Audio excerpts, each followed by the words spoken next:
It's time for another video in which I draw the TV series characters in the Railway series style. I know I brought up the Logging Locos at the end of the previous video in this series, but it will be a while before I can pluck up the courage to draw them, since they will be difficult to work within the confines of the Railway series timeline. Same goes for Belle and Flynn. As a result, the Misty Island Rescue and Day of the Diesels newbies will likely be saved for much later down the line, a sort of final boss round if you will. But there are other Nitrogen era characters to draw, so we'll cover them in this video.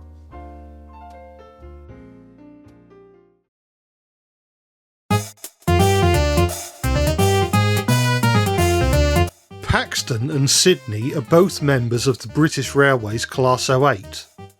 These were incredibly numerous, and so, in theory, these two should be fairly easy to work into the Railway series timeline.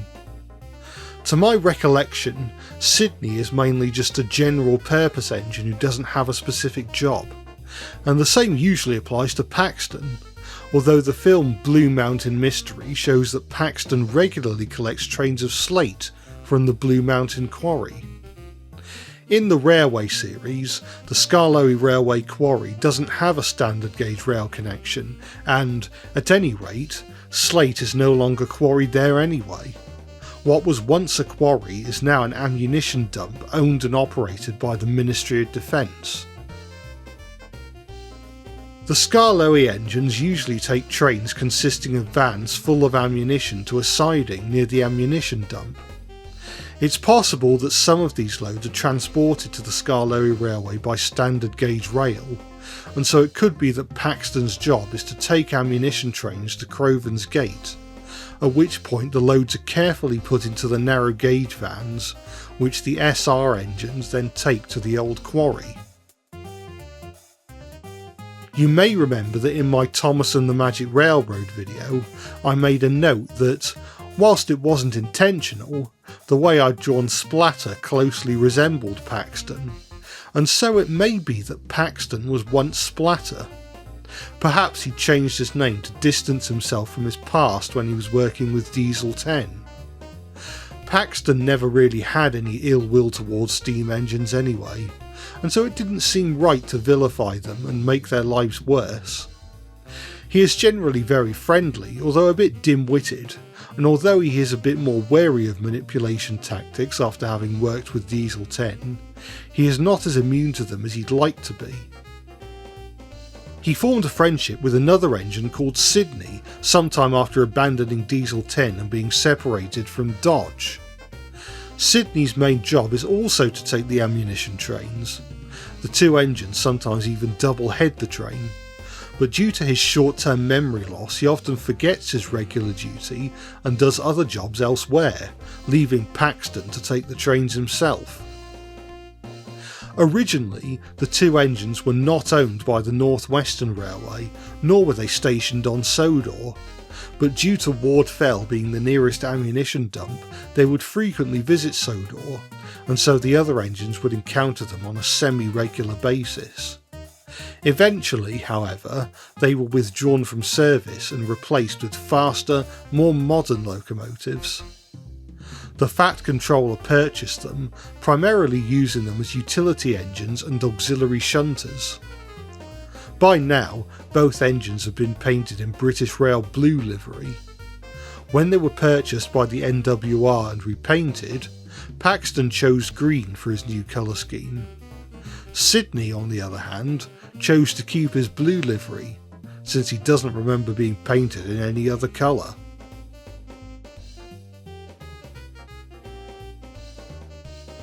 And, with that said, here is the finished drawing.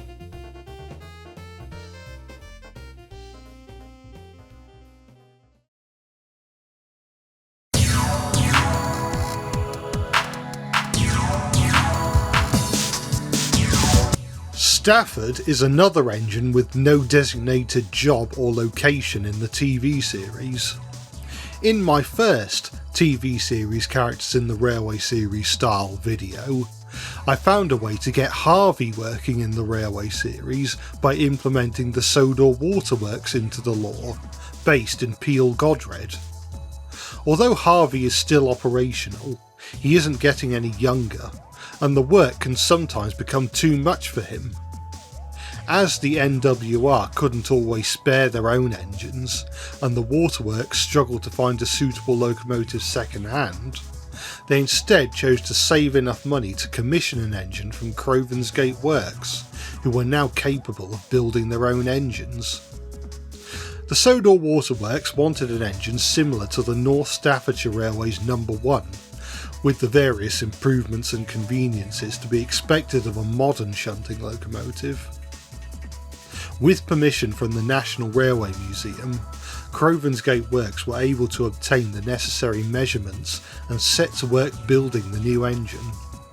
Stafford, as the new engine was known, emerged from the works in the same burgundy livery with yellow lining as Harvey, similar to the engine he's based on. Harvey taught Stafford all there was to know about shunting and doing odd jobs around the waterworks. I've mentioned before that Harvey sometimes travels between the waterworks and Peel Godred Station to collect trains of equipment, and shortly after Stafford's arrival the two engines agreed to doing a double header. As the two engines hauled their train, children, and the odd adult, came to see them off and wave to them. This was a regular occurrence when Harvey pulled the trains. As the Peel Godred branch was primarily handled by electric engines, it was always a treat to see and hear a steam engine on that part of the island, especially one as unusual looking as Harvey. When Stafford took trains up and down the line, there was generally less excitement. There was nothing wrong with Stafford per se, but since electric engines were a common sight around the Peel Godred area, seeing another one wasn't exactly a major event, even if this new engine received its power from batteries instead of a catenary. Stafford noticed how quiet he was compared to Harvey, who made a lot of noise. Being a naive little engine, Stafford thought that he might get people's attention if he tried making more noise. It worked to some extent, but the problem was that Stafford was paying more attention to the people around him than the track in front of him. The line between Peel Godred Station and the waterworks has an unmanned level crossing. When a train uses this line, the engine's driver has to hop out and open the gate before they can proceed. During one misty morning, Stafford was spending so much of his energy on making noise and looking around for bystanders that he didn't remember to stop in time, causing him to crash into the crossing gate, destroying it. Stafford certainly was the centre of attention, but not for good reason. Stafford soon learned that he'd be more respected if he did his job well, and so he started paying more attention to the work he was doing.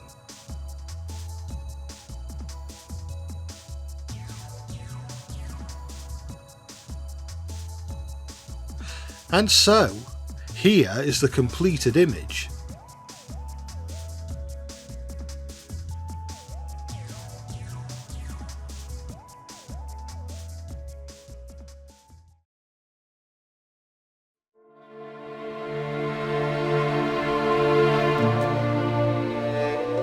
Buckle up, this is going to be a long one.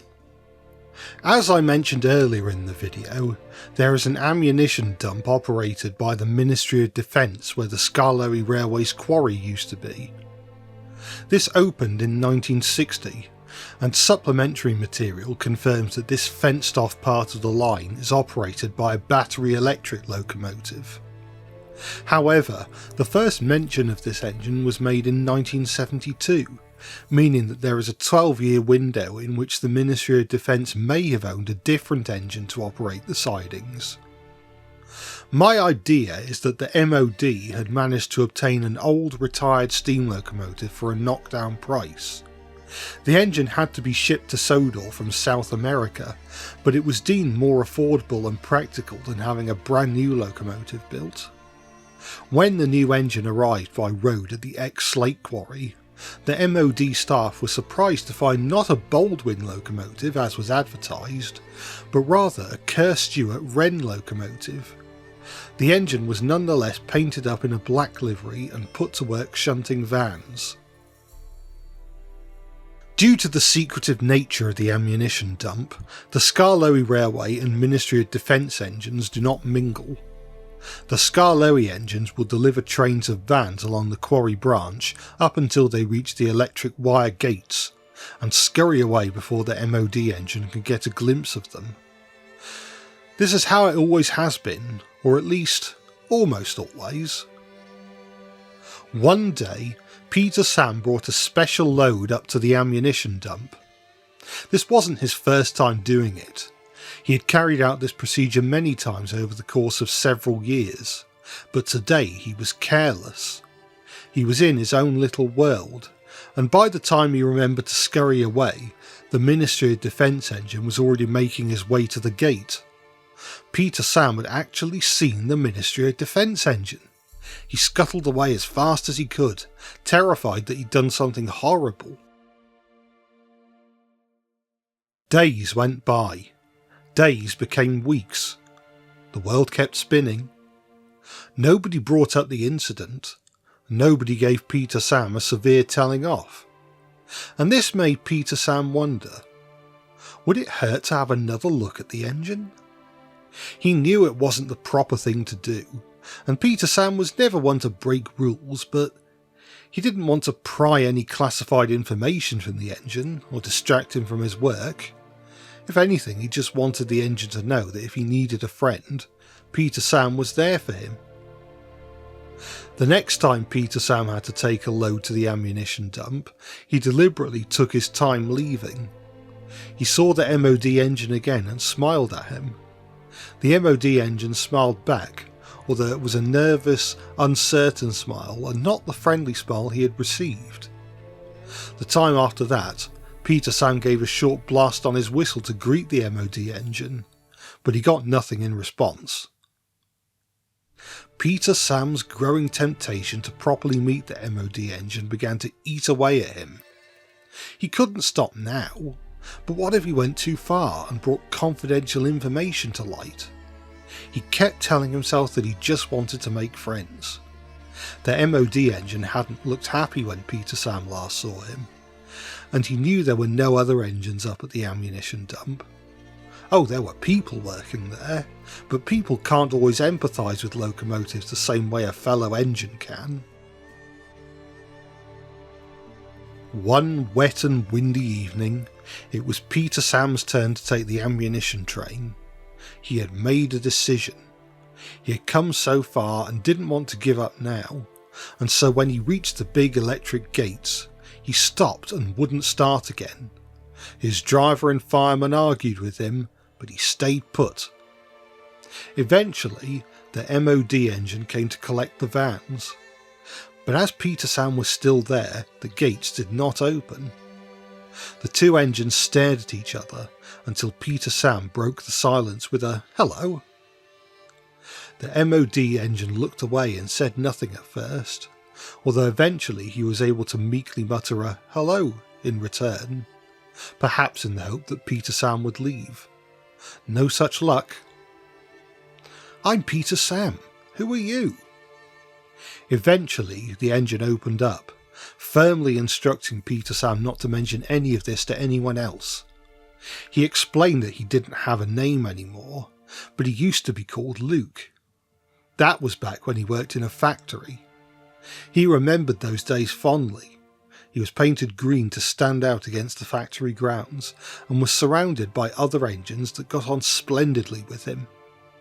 The people at the ammunition dump were impersonal, cold even.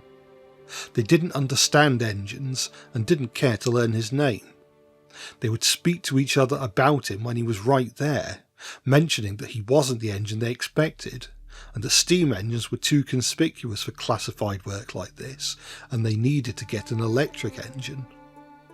What's more, the engine formerly known as Luke didn't like his new colour scheme. It reminded him of an event he'd prefer to forget.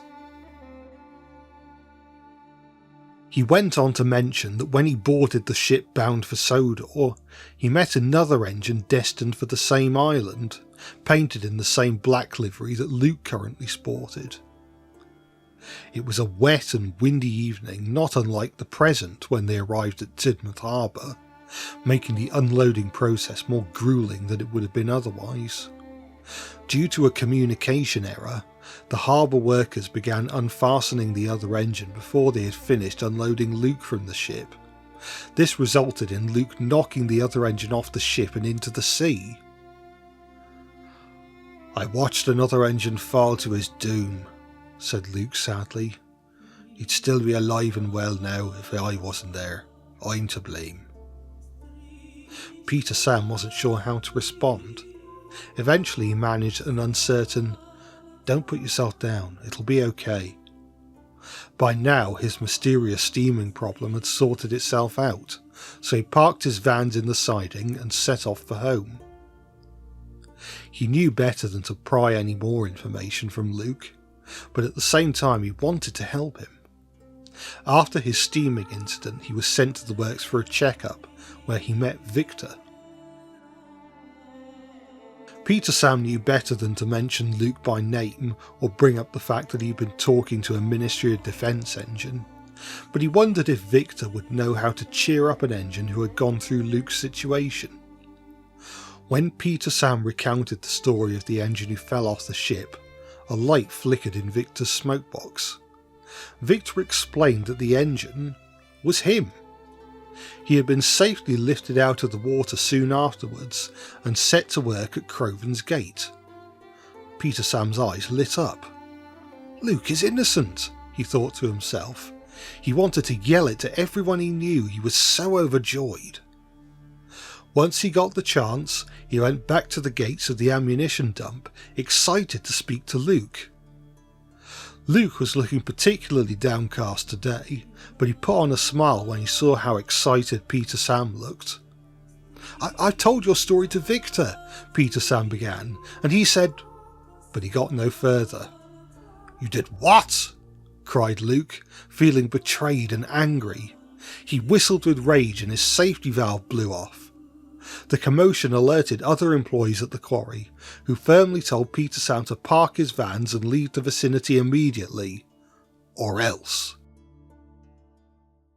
Peter Sam was too scared to have steaming problems this time, so he scuttled away.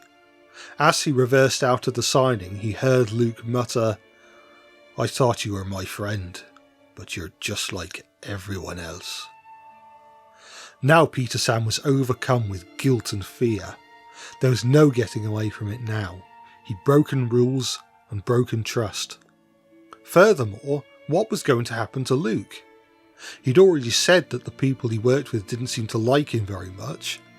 Would they punish him for mingling with the Skellig engine? Peter Sam wasn't himself for days. At the end of the week, the thin controller called Peter Sam and his crew over to the works. Peter Sam braced himself. This was it, he thought. "I hear you've made friends with an engine called Luke," said the thin controller. "Yes, sir." Peter Sam continued forward as instructed. When he stopped, he couldn't believe his eyes. In the siding stood Luke, being repainted from black to green. It was explained to Peter Sam that Victor had asked the work staff about the whereabouts of Luke, the engine that had been intended for Crovan's Gate Works. They had telephoned the MOD to see how Luke was getting on, but they seemed completely disinterested. They had few positive things to say about Luke and were looking into buying a battery electric engine to do his work instead of him. The Crovan's Gate work staff told the MOD that they could help them obtain such an engine, if the MOD did them a favour in return. The favour? Giving Luke to the Crovan's Gate works. "Victor explained everything to me," said Luke. "You don't know how relieved I am. I should have listened to you, Peter Sam." Now, Luke helps Victor and Kevin at the works, and sometimes helps out on the Skellig Railway, particularly during the summer months. He enjoys his new life and gets on well with everyone, but Peter Sam is his best friend of all.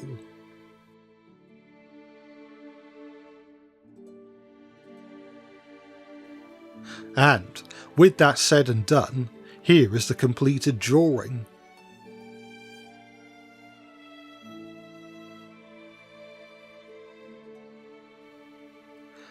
And there you have it, some more characters from the TV series in the Railway series style.